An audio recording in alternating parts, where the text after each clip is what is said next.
Informasi lain pemirsa, polemik pemilihan komisioner KPID Sulawesi Selatan terus berlanjut.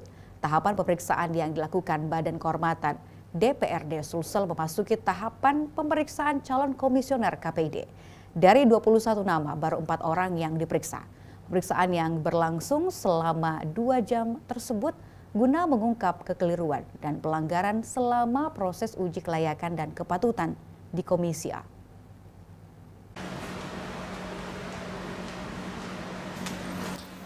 Polemik dalam proses pemilihan komisioner KPID Sulsel kini memasuki babak baru.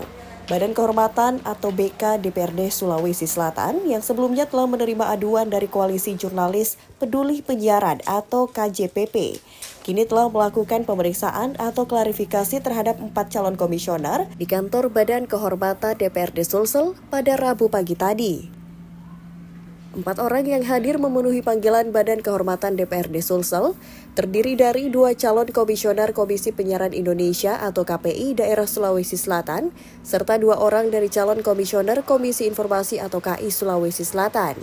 Pemeriksaan dilakukan secara tertutup selama 2 jam. Proses pemeriksaan dan klarifikasi ini dilakukan secara maraton agar polemik KPID Sulsel yang sebelumnya bermasalah bisa segera diselesaikan.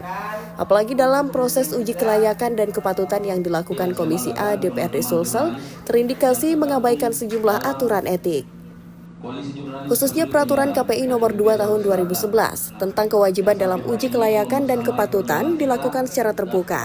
Saat itu dilakukan secara tertutup, apalagi tidak menggunakan jasa penyiaran, seperti tertuang dalam pasal 13 Undang-Undang nomor 32 tahun 2002 tentang penyelenggaraan penyiaran. Bahkan Komisi A juga diduga kuat melanggar peraturan internal dengan mengumumkan 7 nama komisioner terpilih ke media massa tanpa melibatkan Ketua DPRD Sulsel. Saja berubah, tetapi sebagai komisioner yang pertama harapan publik itu besar memang sama kita. Ya. Jadi pada waktu itu memang fitnya di Timsel, kemudian penggalian di komisi pada saat fit itu memang dalam sekali. Bahkan butuh waktu yang cukup lama. Setelah itu dimintai tanggapan oleh masyarakat, ini pantas enggak? Ini soal dia ini wajar nggak mewakili masyarakat dulu di komisi itu kira-kira. Tujuan secara resmi tentu kami juga berusaha untuk menindaklanjuti secara proporsional sesuai dengan mekanisme dan prosedur yang ada di kantor ini, khususnya di Badan Kehormatan. Ada berapa tadi jumlah pertanyaan untuk 8 orang ini, khususnya KPID? Nanti kita itu sangat teknis sekali sudah itu. Terus artinya itu kan sangat internal itu, tidak mungkin kami publish. Kita ini untuk perbaikan sekarang dan ke depan.